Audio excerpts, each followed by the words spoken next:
This is Lisa Herman from VTV with your coverage of Hurricane Laura. Flash has just moved into his own home and he's not here with me tonight. So we like to keep the public informed, even though, like I said before, this is mostly a comedy channel. So here is our continuing coverage of Hurricane Laura. Thank you. This is Storm. Right off the top, Hurricane Laura, a large and powerful Category 4 storm, is about to strike the United States. Louisiana and Texas will take the brunt of this storm, but its impact will be felt all over the southeast. Our team coverage begins with Chief Meteorologist Bill Steffen. And Bill, when do we expect this storm to make landfall? Well, the eye of the storm should be in between about 2 and 4 a.m. in the southwest corner of Louisiana, not too far away from Beaumont, Port Arthur, Texas. The storm is producing winds as high as 150 miles an hour. That is a strong Category 4 storm. In fact, only 7 miles away from being Category 5. It's the strongest hurricane that we've had this early in the season since Hurricane Dean, and that occurred back in 2007. Storm has a well-defined eye, as you can see. The strongest storm surge is to the right of where the eye is, so along the Louisiana coast is where we can expect a storm surge of around 10 to 20 feet. We're expecting up to 6 to 12 inches of rain to fall in East Texas, in southern Arkansas, and also in western Louisiana. I've been watching some of the wind gusts. Peak wind gust last hour was 58 miles an hour at Cameron, Louisiana. Sabine Pass had 49 miles an hour. Lake Charles is at 45. That should increase quickly to hurricane force. We're expecting building damage and also a good amount of tree and power line damage. And that may occur all the way up into Arkansas and western Tennessee as the storm continues to barrel inland. It will slowly weaken, the track of the storm taking it up along the Ohio River Valley as a tropical depression, but still having some substantial rain with it. All of that should pass just off to our south. We'll continue to track the storm overnight. We'll stay up during the night. I'll have updates for you at Bill's blog, on my Facebook and Twitter as well. We'll look for that, Bill. Thank you. Let's get to our crews on the ground now. Jay Gray continues our team coverage. He's in Lake Charles, Louisiana tonight. The leading edge of Laura battering the Gulf Coast with the worst still on the way. We are anticipating catastrophic damages. From a Category 4 major hurricane with winds well over 100 miles an hour, more than a foot of rain in some areas, and what the National Hurricane Center calls an unsurvivable and potentially historic storm surge. At just 3 feet, the surge can be life-threatening. At 6 feet, the waves can smash through windows and doors. At 9 feet, entire neighborhoods can be swallowed. Laura's storm surge could crest at 20 feet. To think that there would be a wall of water over 2 stories high coming on shore is very difficult for most to conceive, but that is what is going to happen. And Laura will continue to wreak havoc as it pushes inland. We could have 90-mile-per-hour wind gusts up to southern Arkansas. So we expect millions of people to be without power by Thursday evening. And then we have to deal with possibly even some rainfall and flooding in Tennessee and Kentucky. This massive storm tonight, just beginning its assault. Jay Gray, NBC News, Lake Charles, Louisiana. Tomorrow morning on Daybreak, look for live reports from the storm zone, and Storm Team 8 will continue to track Laura as it hits the United States. Tune in to Daybreak starting tomorrow morning at 4:30 a.m. Back over to Frank, who has a much closer look at the deadly threat that's emerging now with this storm surge. Yeah, specifically Lake Charles is more than 30 miles north of the coast, but even at that distance, the rising, rushing waters could be devastating. That's going to be devastating. And you know, the National Hurricane Center, National Weather Service do a lot of social science to try to get the right words for people to listen. And that unsurvivable word is much more important than life-threatening, because people think, well, that's not going to be my life. Sure. But when it's unsurvivable, that has a much more powerful impact. So let's talk about it. A deadly storm surge. It starts with the wind. I used earlier, if you have a bowl of soup and you blow on it to cool it off, you've made a storm surge. You've pushed with your breath that soup out of the bowl, maybe. And that's exactly what's happening. These 150-mile-an-hour winds creating all of this water pushing toward the coast. And when it gets there, it has nowhere to go but up. And it's going to go onward and it's going to go upward. Concave coasts are bad for this situation. The water has nowhere to go but up. And then the high tide, Cameron is just at 12:19, and that's about exactly the same time time that we're going to see this system come in.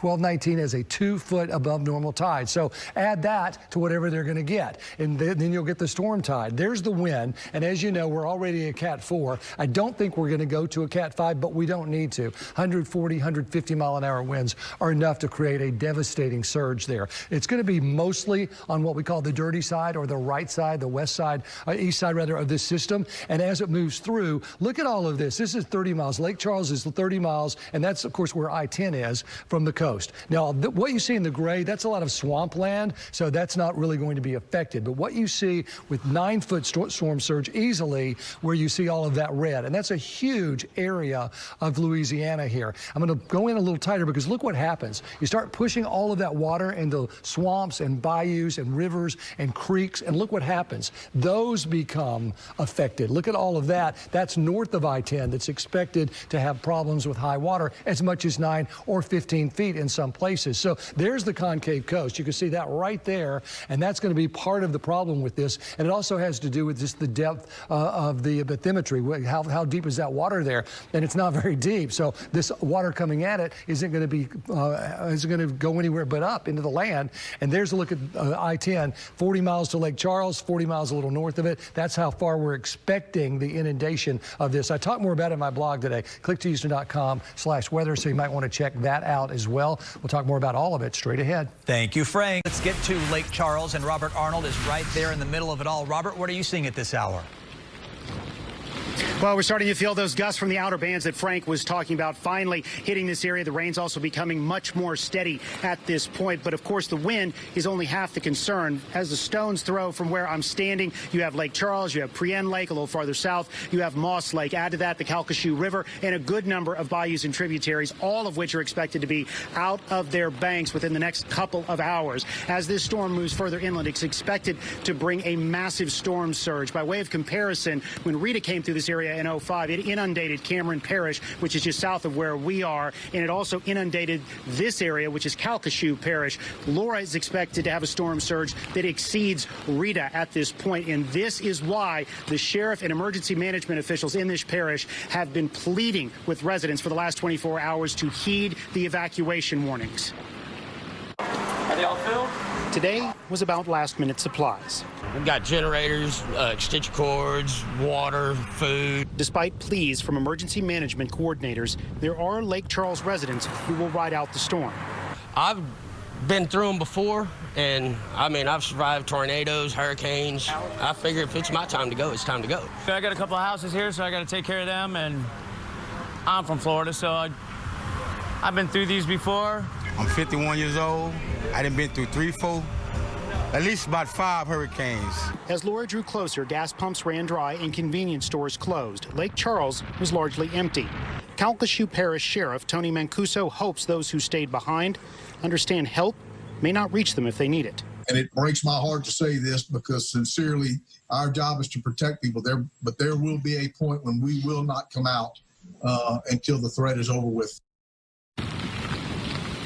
And that point the sheriff is talking about is when winds reach 40 miles per hour sustained. He said he will not send his deputies out because then it will become too dangerous. We also got word from actually TxDOT that I-10 here in Lake Charles has already been closed in both directions. It's not going to reopen again until Laura is through this area. And, of course, it's safe to do so. One of the things I do want to point out, though, is earlier tonight I was watching all the Weather Service advisories that were coming out, and I noticed that the term unsurvivable storm surge was used. And I may be wrong and I may have missed it. Frank's more knowledgeable in this area than I am, but I do not recall the term unsurvivable being used before. Usually we see the term life-threatening, and to me, in my opinion, that was just one more indicator of the severity of this hurricane.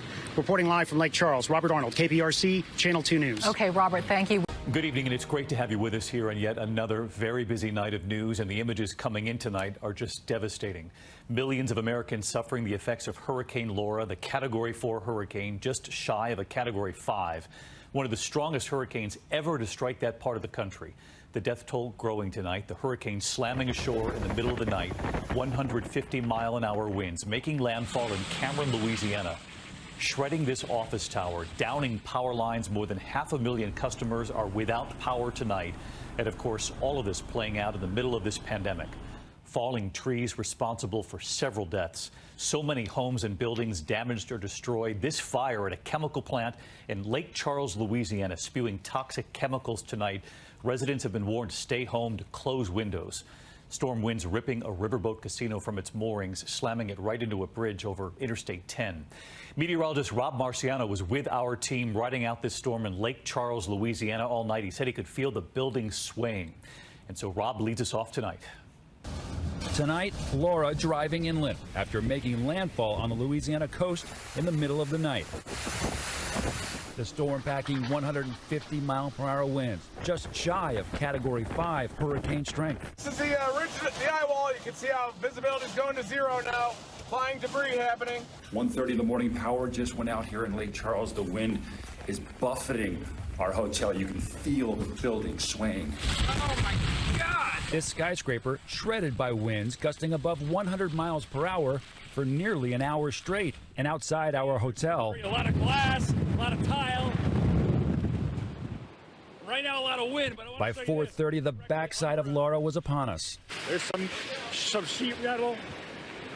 Obviously, we're not going to go stand out in that, but this is an amazing view of just how ferocious these winds are here on the backside of this storm. 120.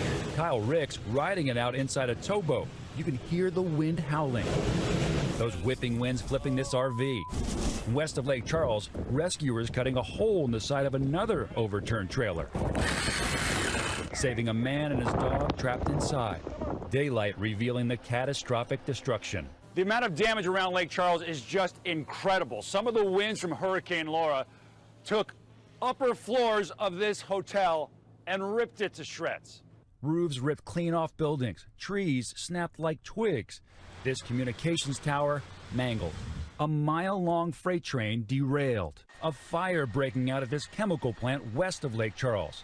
Chlorine gas and smoke billowing in the air. Residents warned to shelter in place. Across the state, at least 6 people now confirmed dead.